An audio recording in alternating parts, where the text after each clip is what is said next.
Hello दोस्तों, स्वागत है आप सभी का हमारे YouTube चैनल पर BA फर्स्ट ईयर शिक्षा शास्त्र का पेपर का नाम है भारतीय शिक्षा पद्धति का विकास एवं चुनौतियां।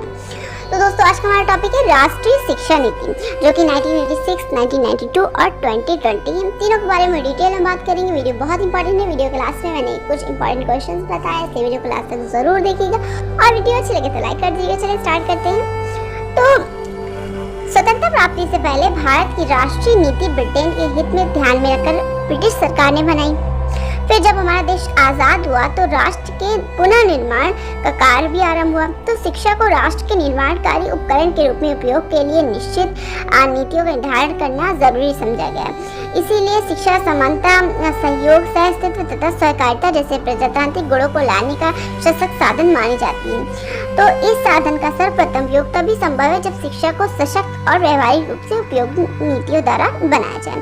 तो जब जैसे जैसे ये विचार आया तो अलग अलग समितियों ने, अलग अलग संगठन ने, कमीशन ने अपने अपने विचार व्यक्त किए। स्वतंत्र भारत में राष्ट्रीय शिक्षा आयोग ने राष्ट्रीय शिक्षा नीति की आवश्यकता पर जोर दिया, जिसके स्वरूप भारत सरकार ने 1968 में स्वतंत्र भारत की प्रथम राष्ट्रीय शिक्षा नीति की घोषणा की थी। लेकिन हुआ क्या कि 1977 में जनता सरकार ने राष्ट्रीय शिक्षा नीति की जो रूपरेखा है वो तैयार किया, लेकिन सरकार गिर गई, इस कारण इसे लागू नहीं किया जा सका।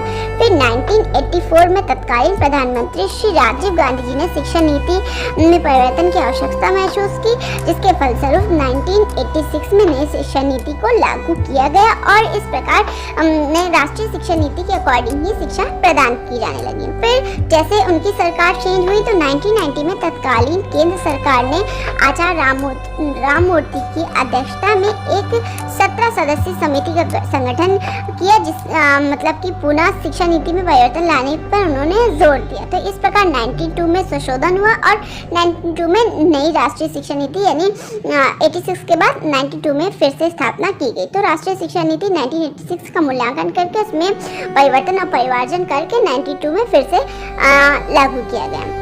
तो सन 1985 में शिक्षा की चुनौती नामक दस्तावेज को पूरे देश में जारी किया गया। इस दस्तावेज पर बहस हुई। समाज के विभिन्न वर्गों ने इस बहस में भाग लिया और मई 1986 में भारत सरकार ने शिक्षा नीति 1986 का प्रारूप तैयार किया और इसे जारी भी कर दिया। फिर मानव संसाधन विकास मंत्रालय ने इसे नवीन शिक्षा नीति को सुचारू रूप से ढंग से चलाने के लिए इसे कार्यान्वयन में लाया। तो इस प्रकार राष्ट्रीय शिक्षा नीति का प्रारूप रखा गया था।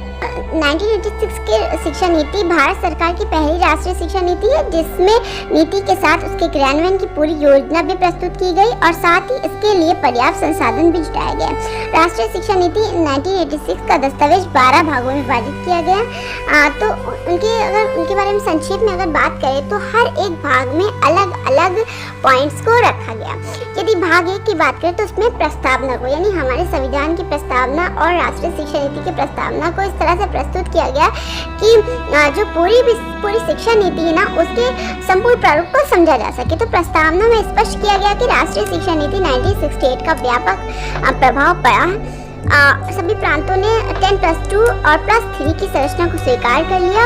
प्राथमिक शिक्षा 90% बच्चों को उपलब्ध है। माध्यमिक स्तर पर विज्ञान और गणित की शिक्षा को अनिवार्य कर दिया गया। उच्च शिक्षा के स्तर की उठाने की प्रक्रिया को भी आरंभ किया गया और देश की आवश्यकता अनुसार जनशक्ति की पूर्ति हो रही है। इस प्रकार से इन सभी बातों का इसमें उल्लेख किया गया। तो भारत सरकार ने जनवरी 1985 में घोषणा की कि देश के लिए एक नई शिक्षा नीति की रचना की जाएगी, जो वर्तमान और भविष्य की चुनौतियों को सामना करने में सक्षम हो, और सरकार ने इस नीति के क्रियान्वयन का संकल्प लिया। तो इस प्रकार 1986 में नई राष्ट्रीय शिक्षा नीति को पारित किया गया और उसके भाग 1 में ये सब सुनिश्चित किया गया कि लोगों ने 10+2 और +3 को स्वीकार कर लिया है, कितने % बच्चों ने शिक्षा प्राप्त कर ली है, किन किन प्रांतों में साक्षर बालक बालिकाएं हो गई हैं। तो प्रस्तावना में ये सब रखा गया। अगर भाग 2 की बात करें तो शिक्षा का सार और भूमिका रखा गया इसका नाम।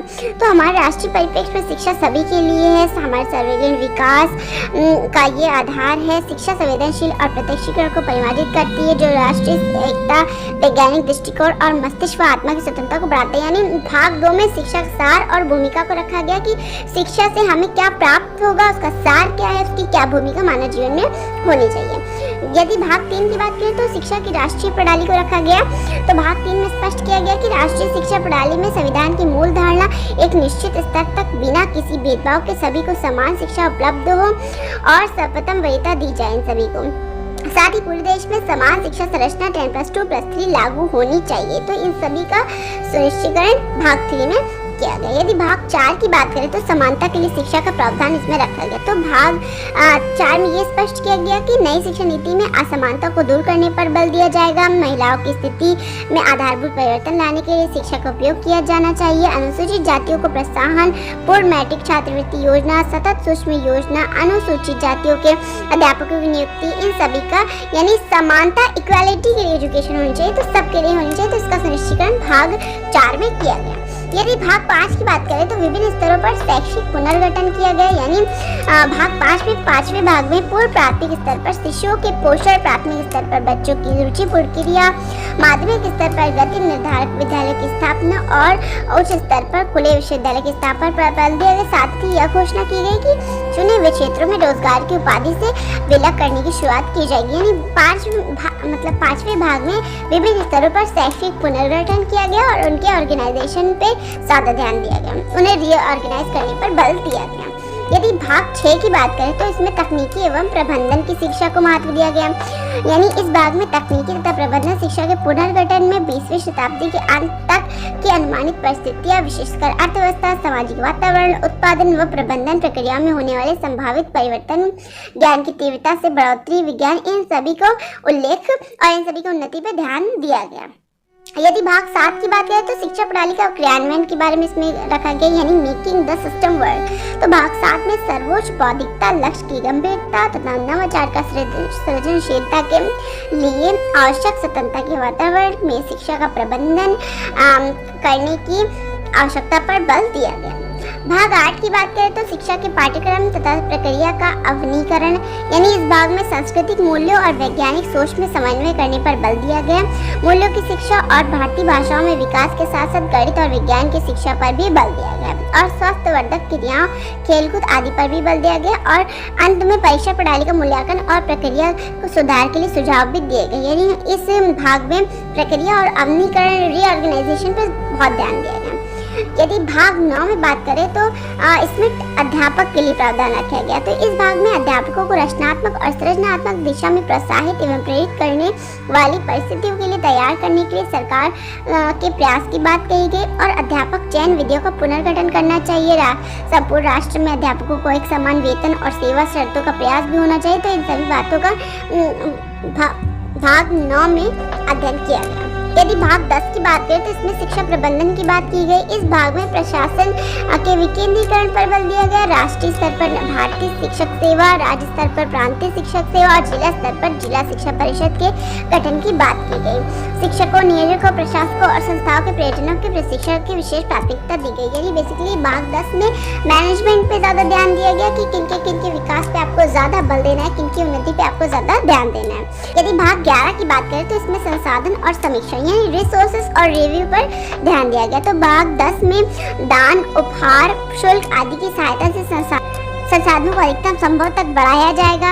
अनुसंधान और तकनीकी व वैज्ञानिक जनशक्ति के विकास में लगी हुई संस्थाएं अपने उपभोक्ता के प्रतिष्ठानों पर कर लगाकर संसाधन जुटा सकती है। शिक्षा को राष्ट्रीय विकास एवं संघर्ष के लिए निवेश का एक महत्वपूर्ण क्षेत्र माना जाएगा। इस भाग में इस बात पर भी बल दिया गया कि प्रत्येक 5 वर्ष बाद नई शिक्षा नीति के क्रियान्वयन और उसके परिणामों की समीक्षा भी की जाएगी। यानी बेसिकली नई शिक्षा नीति हमने लागू तो कर दी है, लेकिन वो जो हमने उद्देश्य निर्धारित किए हैं हर भाग में कि ये यानी कि भाग 9 में हमें क्या करना है, भाग 10 में क्या करना है, तो हमें जो उद्देश्य निर्धारित कर दिए हैं वो प्राप्त भी हो रहे हैं या नहीं। तो भाग 10 में ये बात की गई कि हम संसाधन तो देंगे, प्रोवाइड करेंगे, लेकिन समीक्षा भी करेंगे कि वो उद्देश्य प्राप्त हो रहे हैं अथवा नहीं। अब लास्ट भाग है जो कि है 12।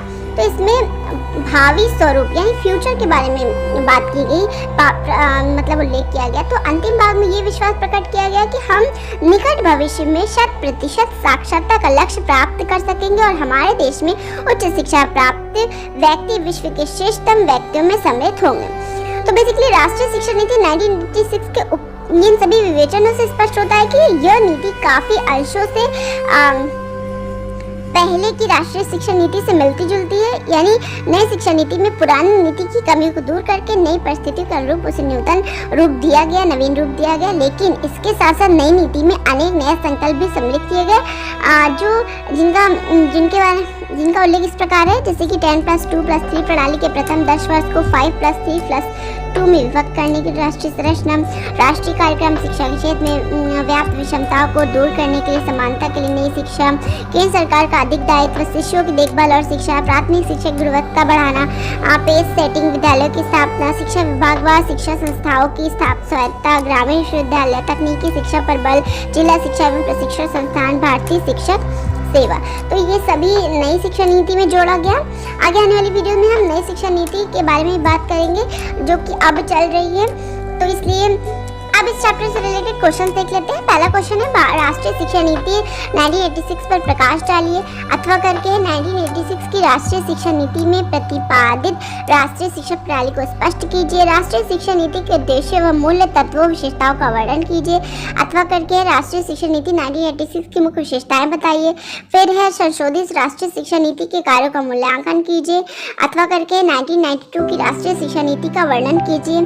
फिर है, नई शिक्षा नीति 2020 पर एक नोट लिखिए, अथवा नई शिक्षा नीति 2020 की मुख्य प्रावधान विशेषताओं पर प्रकाश डालिए। तो ये लॉन्ग क्वेश्चन थे जो इस चैप्टर से रिलेटेड थे। आगे आने वाली वीडियो में हम नई शिक्षा नीति 2020 के बारे में बात करेंगे। इसलिए तब तक के लिए ये वीडियो अच्छी लगे तो लाइक कर दीजिए, चैनल पर नए तो सब्सक्राइब करके बेल आइकन को जरूर से प्रेस कीजिएगा और अपने दोस्तों के साथ भी शेयर कर दीजिएगा। अपना खूब ख्याल रखिए, मिलता है नेक्स्ट वीडियो में, तब तक के लिए बाय बाय।